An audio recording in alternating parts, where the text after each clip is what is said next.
Over the past few updates that Frontier Developments has rolled out, enthusiasm has grown a bit for the mining in this game. Namely, getting filthy rich while mining. With this in mind, we have decided to put together our top picks for mining ships in Elite Dangerous. For this list, I've put together and tried out many different builds for different ships. The builds I'm talking about are all bare-bones mining builds. Just the necessities for mining and nothing else. I wanted to do this to give all the ships a level playing field to compare them. I personally would highly recommend additions like a fuel scoop, and shields I would say are an absolute necessity.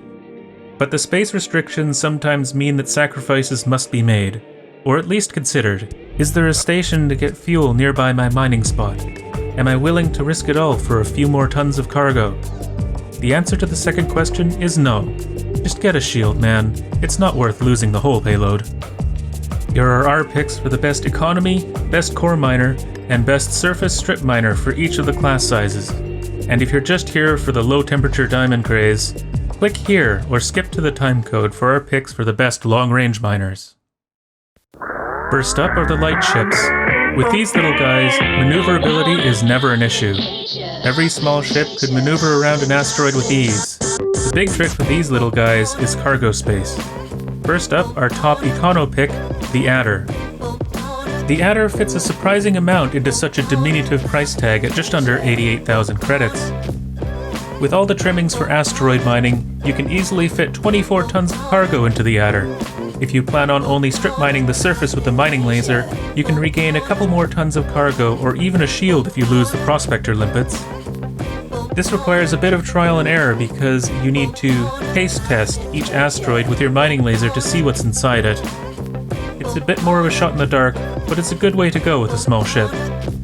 Now if 24 tons doesn't seem like a lot, remember that even if you come back with a half-full cargo capacity of void opals, low-temperature diamonds, or one of the many other minerals that has a value of over 100,000 per ton, that's still at least 1,000,000 credits for only one trip.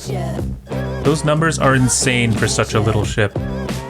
With that, you could easily and completely kit out the next pick on our list, the top core miner of the small ships, the Cobra Mark III.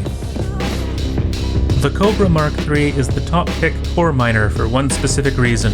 It has medium hard points while still coming in with a respectable 54 tons of cargo with your mining equipment.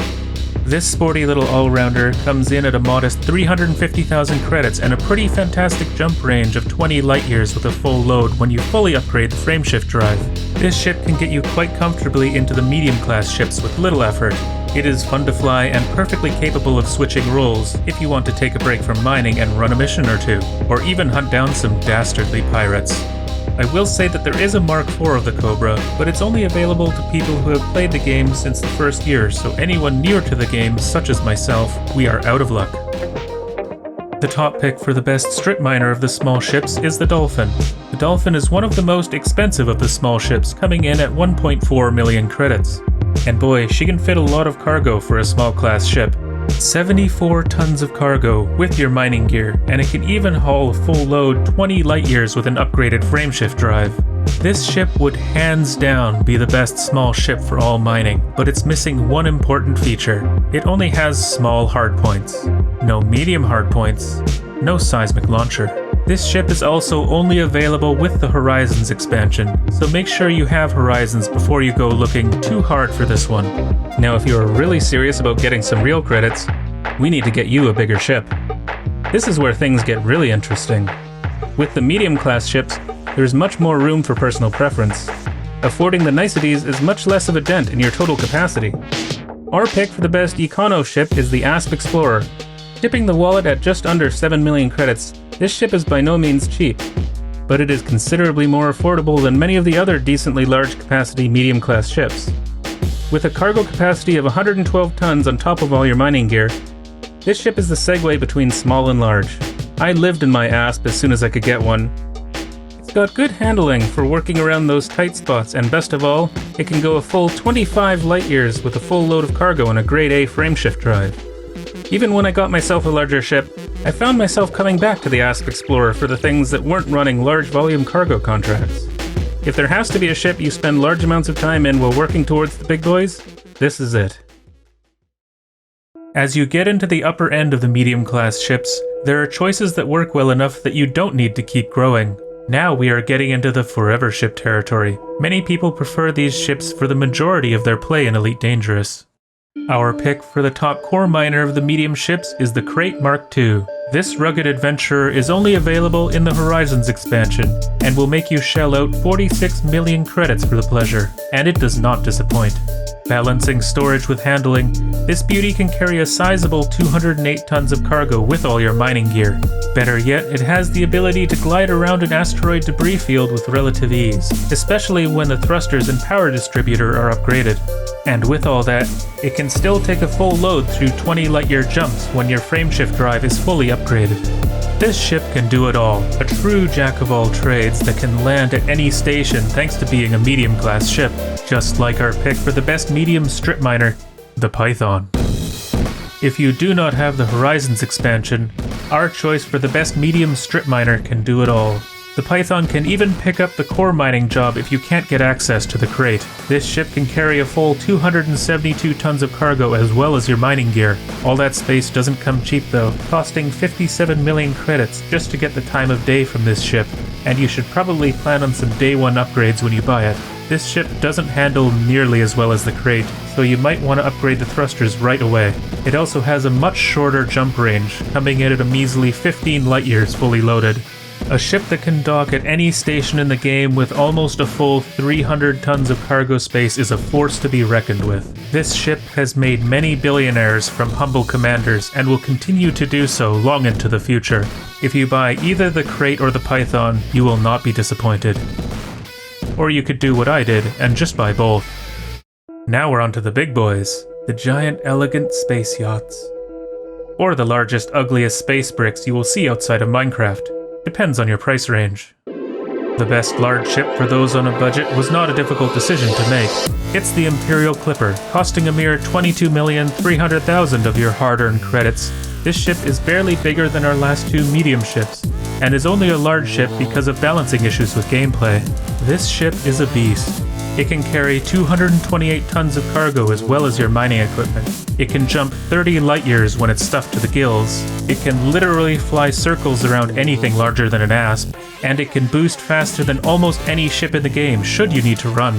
And even with all that, it looks awesome. This is my favorite ship, hands down, and I'm sure that bias is obvious. The Clipper can carry almost as much as the Python and jump twice the distance while costing less than half the price. There is one downside, however. You need to be Baron rank with the Empire. This is not an easy or quick task. To gain that much reputation with a superpower in this game takes a considerable amount of time, but for this beauty, it's worth it. So that wraps up our... What?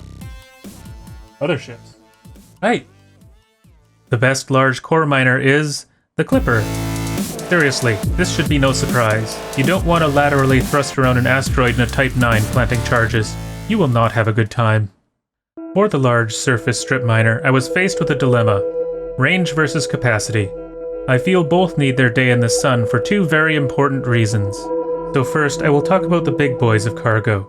Both the Imperial Cutter and the Type 9 are tied for the top pick for the best short-range surface miner. Seriously, these two beasts can hold an obscene amount of cargo. A gargantuan amount of cargo. Over 700 tons for both of them. The problem is they can't carry that cargo very far. You will be lucky if you can squeeze 15 light years out of either of them. And don't plan on moving fast in any direction either. These ships are flying warehouses, and it shows. But when strip mining a planetary ring in or very near the bubble, cargo space is king. So what's the difference between the two? The Type 9 costs 77 million credits. The Cutter nearly costs 3 times that at 209 million credits. The Type 9 requires no faction reputation, and the Cutter requires you to rank up through nearly the entirety of the Empire faction. The Type 9 is sensible, practical, and the affordable option. The Cutter is showboating in purest form when it comes to mining, and it looks great while it does it. But if you don't have ages to grind through reputation and don't mind flying a space toaster, go with the Type 9. With the evolution of mining in Elite Dangerous, there has been a growing subset of treasure hunters, ranging out and exploring, finding veritable bonanzas of the most rare and valuable gems and precious minerals in overlapping hotspots found in planetary rings. These miners don't just need cargo space, they need range. They need to get from their mining site to the station that is willing to pay them the most, and quickly get back to their spoils to continue the hunt. These are our picks for the best long-range miners. First up, the Asp Explorer. You know this guy. Great jump range, good all around, good place to start. Second pick for long-range mining is the Crate Phantom, the smaller, faster, slightly cheaper cousin to the Mark II. This zippy little number can carry 168 tons of cargo and extremely impressive 35 light years when you have the frameshift drive fully upgraded. The farthest of any ship with a full load that I have found without engineering. At 38 million credits, this baby is definitely worth considering if you are jumping around selling valuable materials to the highest bidder. Next up, the Clipper. 228 tons of cargo with a 30 light year jump range at full load. It's an awesome ship. You should get one. And last, but certainly not least, we have the largest long-range miner, the Anaconda. The Anaconda is quite possibly the most popular ship in the game, and with good reason. This ship can do it all. It has possibly the largest jump distance in the game, it can more than hold its own in a fight, and it can haul enough to shame any medium-class ship. With a full load, this beast can travel 20 light years in a single jump. That makes it the shortest jump distance of any of the long-range miners on our list. However, that cargo capacity is a massive 432 tons of cargo, nearly double the next biggest ship on our list. This ship is a must for anyone looking into serious mining, or anything really, and it has enough room for the niceties like shields and larger prospecting and collection limpet modules. The possibilities are endless with this one. So that's our list for our favorite mining ships. When you go about upgrading ships, consider saving for the essentials on top of purchasing the ship. Fully upgrading the frameshift drive is an absolute must.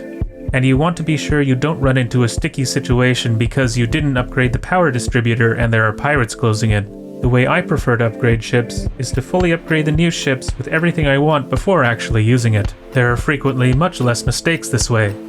And as always, never fly without your rebuy. What's your favorite ship for hunting down those elusive riches? Let us know in the comments. We always love hearing what people choose as their favorites and love to try new ideas out. Be sure to leave us a like so that we know to make more Elite Dangerous videos.